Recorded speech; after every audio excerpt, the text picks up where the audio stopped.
RFI et France 24 présentent Mardi politique.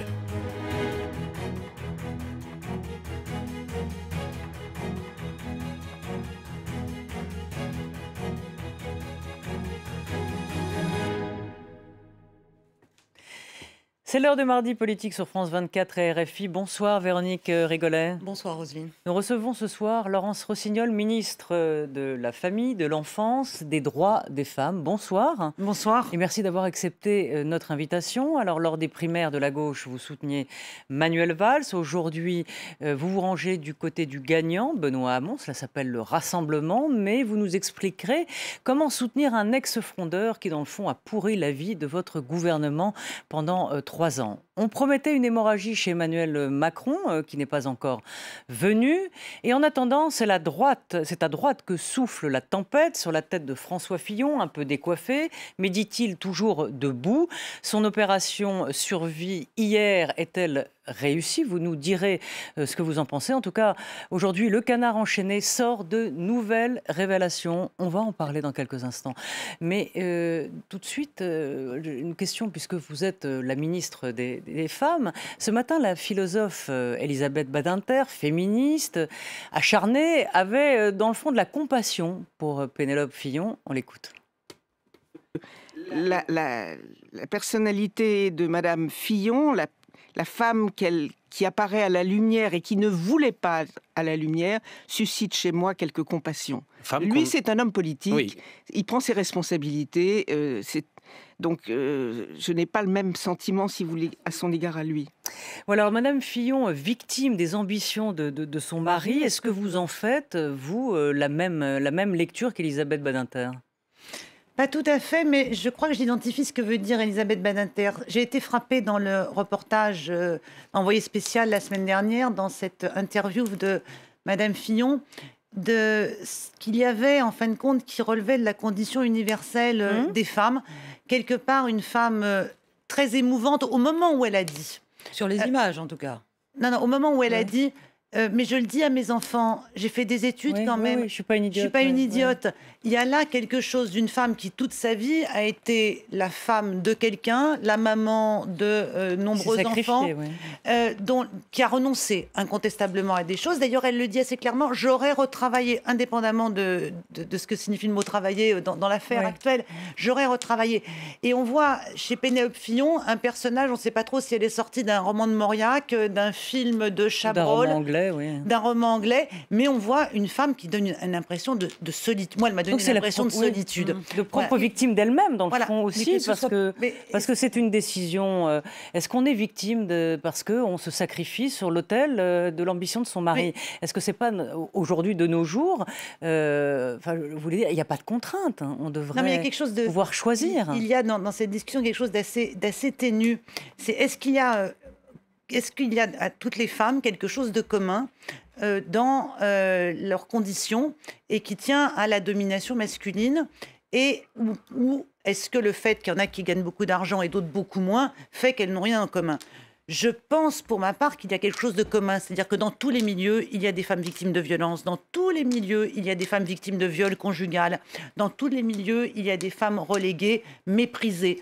Et il y a j'ai identifié, comme beaucoup d'autres, d'ailleurs j'ai pas été la seule, chez Pénélope Fillon la semaine dernière, indépendamment de ce qu'il aurait reproché, indépendamment des sommes, et elle fait pas pitié sur le plan matériel, bien entendu. Mais il y a bien entendu. Mais il y a quelque chose chez cette femme qui évoque une espèce de solitude et de renoncement. Après, la manière dont les femmes ont ou non à un moment donné la possibilité d'envoyer promener les traditions, voilà. Mais par ailleurs, je ne fais pas partie du comité de soutien. Non, mais la compassion est une chose, mais comment vous expliquez qu'elle ne se soit pas exprimée ces dernières semaines, alors que c'est elle qui est mise en cause, c'est son mari qui parle pour elle. Alors je veux bien que ce soit lui l'homme politique, mais je ne peux pas expliquer ça. C'est surprenant. La stratégie de communication de François Fillon depuis le début de cette affaire, où il a commencé d'abord par accuser le Canard enchaîné de sexisme et de misogynie, parce que le Canard enchaîné avait donné à voir les salaires de sa femme, était déjà tout à fait baroque. Et puis toute la stratégie de communication qui consiste à ne jamais dire la vérité, à changer de version le lendemain, à dire qu'on s'en trompait. Voilà, tout ça est stratégie de communication très étonnante et la raison pour laquelle Mme Fillon ne parle pas, je ne sais pas. Les épouses d'hommes politiques n'ont pas le droit à la parole, c'est ça que vous êtes en train de nous dire? C'est une pratique répandue ou elle s'applique seulement au cas de Pénélope Fillon? Fort heureusement, toutes les épouses d'hommes politiques, ou même les époux de femmes politiques... De fait, par leur rôle, c'est qu'elles n'existent pas par essence dans la politique. Non, mais de toute façon, c'est exceptionnel que la compagne ou l'époux d'un homme politique se trouve comme ça... mis en lumière et mis en cause sur la nature de son travail, la réalité de son travail. C'est très exceptionnel. C'est un sujet que nous regardons tous, je vous disais tout à l'heure, un peu comme un roman. C'est une affaire presque romanesque, mais c'est par ailleurs, je veux dire, comme une affaire avant tout extrêmement préjudiciable pour la démocratie et pour l'ensemble de la représentation parlementaire. Voilà. Est-ce que vous souhaiteriez, vous, on a posé la question à plusieurs femmes politiques aujourd'hui, entendre la version de Pénélope Fillon? Est-ce que finalement tout le monde n'aurait pas, par ailleurs, à y gagner? Mais Pénélope Fillon a dû donner sa version au juge.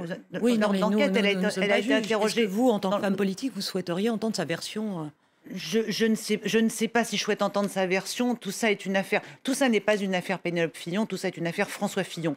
Et j'ai trouvé que lorsqu'il a fait ses premières interventions télévisées, en disant l'honneur de ma femme, j'aime ma femme, tout ça était assez incongru parce que le sujet c'était pas sa femme, le sujet c'était lui en tant que personnalité politique de premier plan, candidat à l'élection présidentielle, homme soi-disant intègre, honnête, parangon de vertu et de morale, et en particulier d'économie pour tout le pays et pour les fonctionnaires. Et c'est lui qui est en cause, c'est pas elle. Voilà. Mais c'est étrange, une féministe comme vous, de dire qu'on n'a pas à cœur d'entendre un jour la version de Pénélope Fillon. De sa propre bouche, voilà. François Fillon, hier, nous a dit elle n'a pas travaillé à l'insu de son plein gré. On aimerait bien qu'elle nous dise oui, mais je ne sais travaillé comme une folle. On en trouvera bientôt toutes les preuves matérielles. Son silence est peut-être éloquent, ou elle se réserve. Je veux dire, elle n'est pas une personnalité publique. Moi, je veux pas me retrouver. C'est étrange cette conversation qu'on a là, parce que je ne défends pas. On a compris votre réponse, donc on va passer à autre chose. Mais ceci dit, on peut comprendre que comme elle n'est pas une personnalité publique, elle se réserve pour les juges, pour l'enquête. Après, c'est leur affaire. Vous l'avez déjà dit. Voilà. L'épouse de François Fillon, donc Pénélope, soupçonnée d'emploi fictif, donc comme assistante parlementaire. Hein, voilà, ça a été donc le début de l'affaire. Et là, le Canard enchaîné en remet une couche ce soir en disant que, eh bien, elle aurait touché 45 000 € d'indemnité de licenciement, donc payée par l'Assemblée nationale. Donc c'est ce qu'affirme le Canard ce soir pour une période entre 1998 et 2002. Est-ce que là encore, vous connaissez vous le fonctionnement parfaitement du Parlement. Est-ce que là, on est encore dans une affaire de plus, une affaire légale? À la limite, si on travaille et qu'on ne travaille plus, est-ce normal d'avoir des indemnités à un moment ou à un autre? Et ce chiffre paraît une fois de plus énorme. Écoutez, je ne sais pas. Je n'ai pas lu le Canard enchaîné. Il n'est pas sorti. J'ai vu comme vous la dépêche ou la une qui circule sur les réseaux sociaux. Et on n'est pas tous devenus des enquêteurs de la brigade financière. Voilà, il y a la justice travaille. La justice dira sont ces sommes. Ce qu'on observe et qui est très préjudiciable dans cette affaire, c'est qu'il y a toujours des nouvelles informations qui viennent jeter une ombre de suspicion sur les éléments que donne François Fillon lui-même depuis le début. Tout ça manque quand même considérablement de stabilité dans l'information qui est livrée. Que ce soit sur les dates, que ce soit sur les montants, voilà. Comment vous l'avez vu hier lors de sa conférence de presse, François Fillon? Comment l'avez-vous trouvé? Est-ce que vous vous êtes dit, ça y est, là, effectivement, les députés et les cadres du parti ne pourront pas le débrancher, donc c'est une conférence de presse à visée vraiment interne, il n'y a pas de plan B. Comment vous avez trouvé son angle d'attaque, dans le fond? Est-ce que ça a été l'opération survie réussie? J'ai trouvé qu'il parlait à son camp, qu'il parlait à ses cadres, qu'il parlait aux parlementaires de la droite qui sont extrêmement troublés pour beaucoup d'entre eux et que surtout il mettait un terme à toutes les discussions qu'il peut y avoir sur le fameux plan B. Et bon, il tient. Mais vous savez, en politique, c'est assez fréquent ce que j'appelle le même pas mal. C'est-à-dire que voilà, il peut arriver, le ciel peut vous tomber sur la tête et les hommes politiques sont là, droit dans leurs bottes, même pas mal, même pas mal. Bon, c'est ce qu'il a fait hier, ça tiendra ce que ça tiendra. Oui, Voilà. et juste avant que Véronique reprenne la question, mais est-ce que vous partagez l'avis de François Fillon sur le lynchage, l'assassinat médiatique qui, selon lui, pose un problème démocratique? Vous avez connu l'affaire Cahuzac. Est-ce que cet acharnement dont parle François Fillon, est-ce que les politiques peuvent en être victimes parfois de manière outrancière, ou vous dites au contraire, c'est la défense de la démocratie, c'est comme ça qu'on fonctionne, il faut l'assumer et il faut l'accepter? De toute façon, il n'y a pas le choix. Donc voilà, c'est le réel. Et ce n'est pas nouveau non plus. On peut mettre ça sur le compte des chaînes d'infos. C'est pas nouveau. L'affaire des diamants Bokassa, Giscard d'Estaing a été sortie par le Canard enchaîné dans les années. Ça a été vrai. Tout cela a été vrai par ailleurs.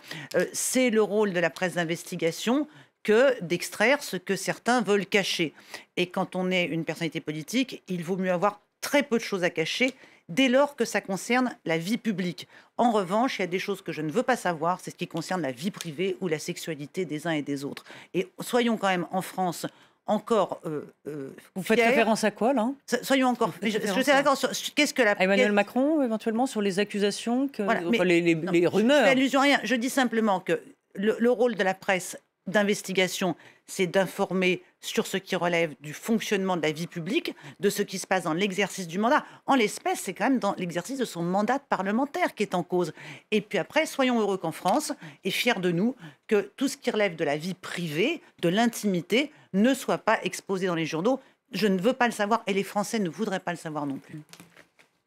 Justement, sur la défense de François Fillon, on l'a vu hier à sa conférence de presse, il a fait son mea culpa devant les Français. Il a invoqué, a-t-il dit, des pratiques anciennes, celles qui consistent à embaucher des membres de sa famille, mais que les Français, a-t-il dit, n'acceptent plus. On l'écoute. Collaborer avec sa famille en politique, c'est une pratique désormais rejetée par les Français. Ce qui était acceptable hier, à défaut d'être accepté, ne l'est plus aujourd'hui.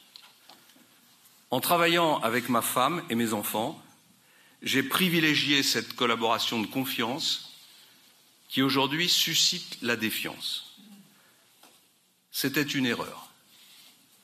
Je le regrette profondément et je présente mes excuses aux Français. Comme beaucoup d'autres parlementaires, j'ai agi selon un usage. Véronique ? Voilà, mettre en cause les pratiques anciennes, l'usage, c'est la défense de base de tout député qui ait pris la main dans le pot de cornichon. Est-ce que c'est pas un peu faible, là, pour le peu? Ou est-ce qu'il y a une vraie volonté de revenir sur tout ça un jour? En fait, surtout ce qui a donné lieu à des informations, ce qui a donné lieu aux premiers articles qu'il a enchaînés, c'est pas tant le fait qu'il ait travaillé avec son épouse, c'est qu'il y avait un doute sur la réalité du travail effectué par son épouse. Alors il fait un joli tour de passe-passe en disant, en gros, ce qu'on me reproche est légal parce que j'ai travaillé avec ma femme et c'est pas interdit, c'est vrai, mais il évite de répondre à la question qui est celle qui a quand même conduit à l'ouverture d'une enquête préliminaire, c'est est-ce que le travail de son épouse et de ses enfants était un travail réellement effectué ou est-ce que c'était des emplois fictifs? Je n'en sais strictement rien, il y a une enquête là-dessus.